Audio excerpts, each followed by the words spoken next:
me so. The commandments carry no internal evidence of divinity with them. They contain some good moral perception, such as any man qualified to be a lawgiver or legislator could produce himself without having recourse to supernatural intervention.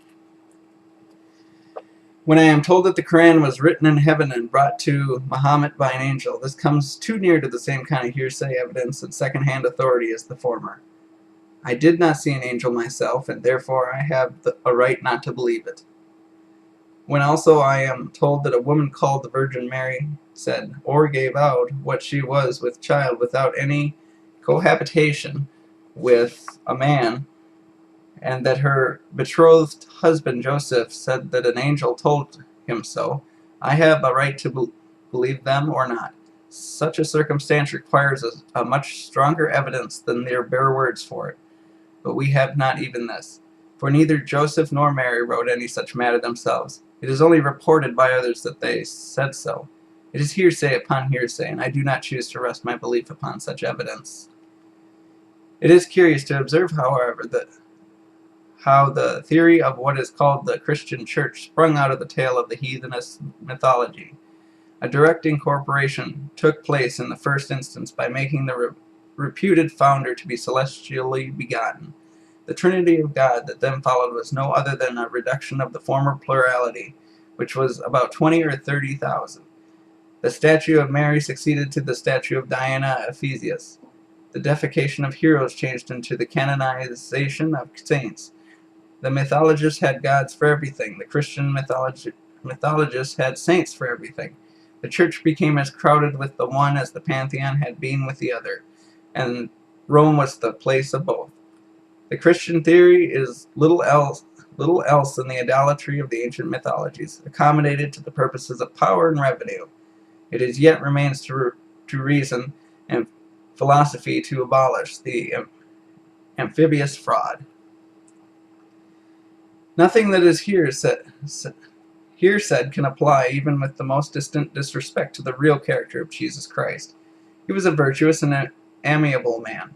The morality that he preached and practiced was of the most benevolent kind, and though similar systems of morality had been preached by Confucius and by some other Greek philosophers many years before, by the Quakers since, and by many other good men in all ages, it has not been exceeded by any.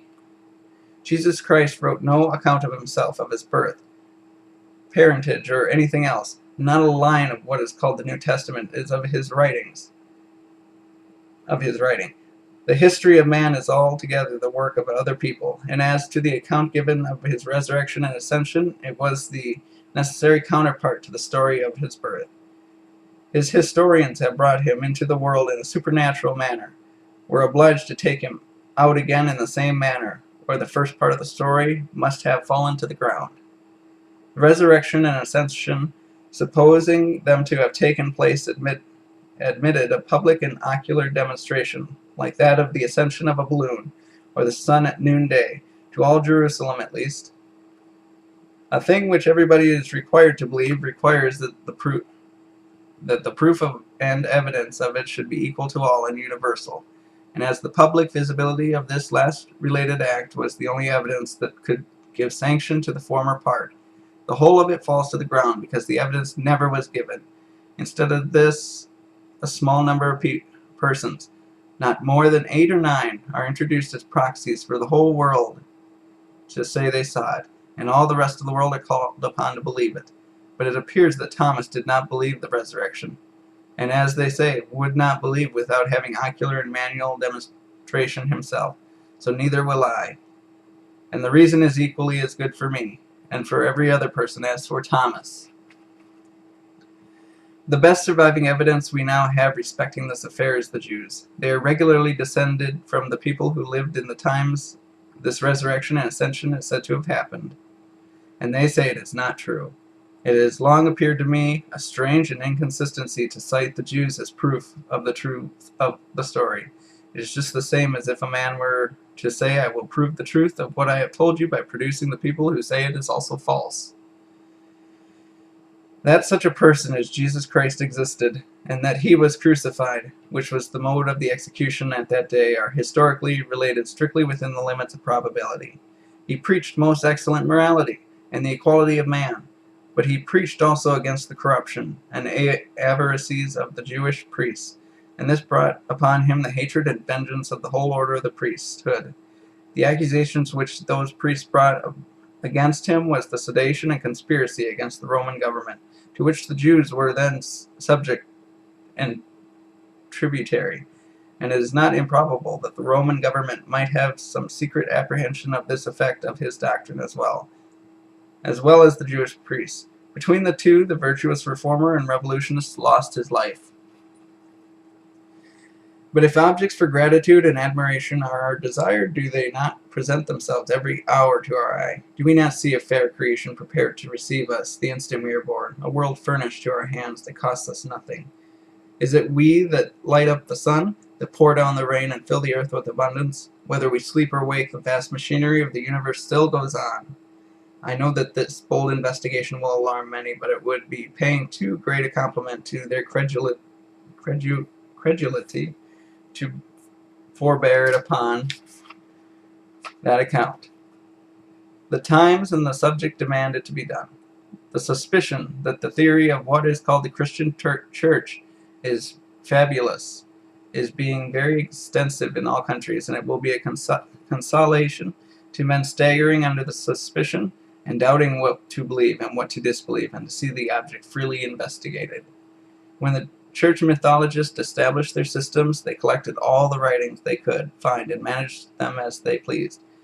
It is a matter altogether of uncertainty to us whether such of these writings as now appear under the name the Old and New Testament are in the same state in which those collectors say they found them, or whether they added, altered, abridged, or dressed them up.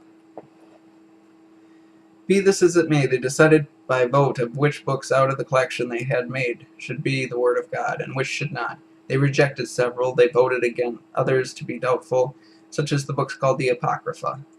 And those books which had a majority of votes were voted to be the Word of God.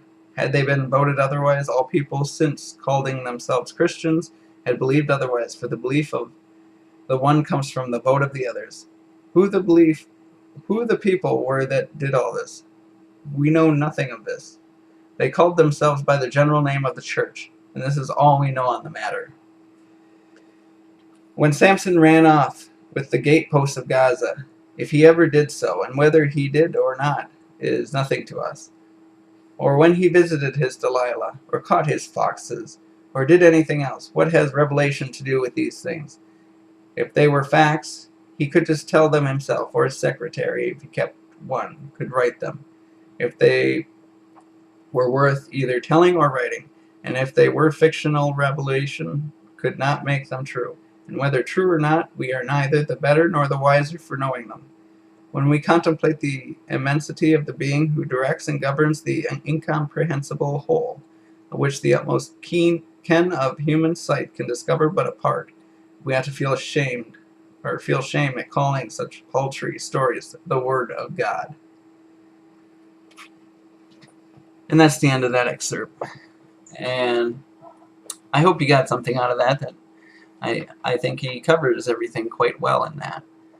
And I highly recommend you out and actually read the entire book, or pamphlet, or whatever you want to call it. It is well worth it, and it is fairly well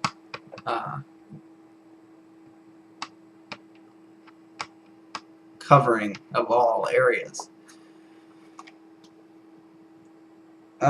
Just as kind of an ending to my section on Paine, Thomas Paine, and that, I will end it with his ending to it, which he said, "To my fellow citizens of the United States of America, I put the following work under your protection. It contains my opinions upon religion.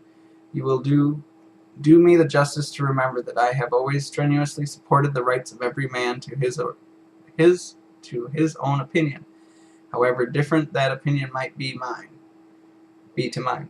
He who denies to another this right makes a slave of himself to his present opinion, because he precludes himself the right of changing it. The most formidable weapon against errors of every kind is reason. I have never used any other, and I trust I never shall. Your affectionate friend and fellow citizen, Thomas Paine, 1794. So I think he covered it very well, what my views are for the most part on a lot of that. All religions have that same trend. I'll probably go more into it into the future, show some of the parallels and stuff.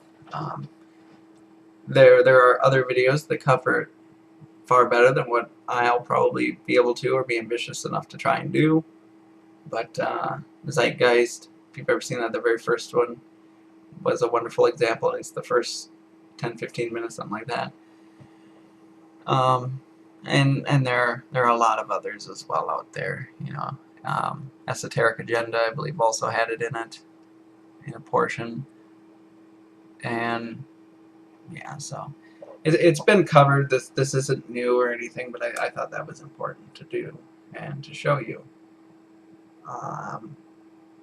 I think that this is probably a good stopping point for the most part in this video. Next time maybe I'll go a little further into some of the different comparatives on it, and maybe I'll even have time to go into a little bit more about my own views, but for now I think this is a good stopping point. And so, as always, if you have any questions about anything or ideas, feel free to let me know.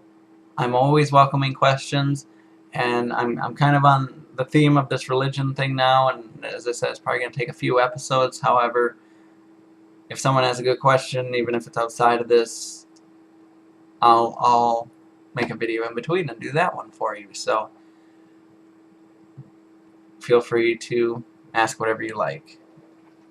Please like, subscribe, promote, and favorite, and I'll talk to you again soon. Take care and have a good day.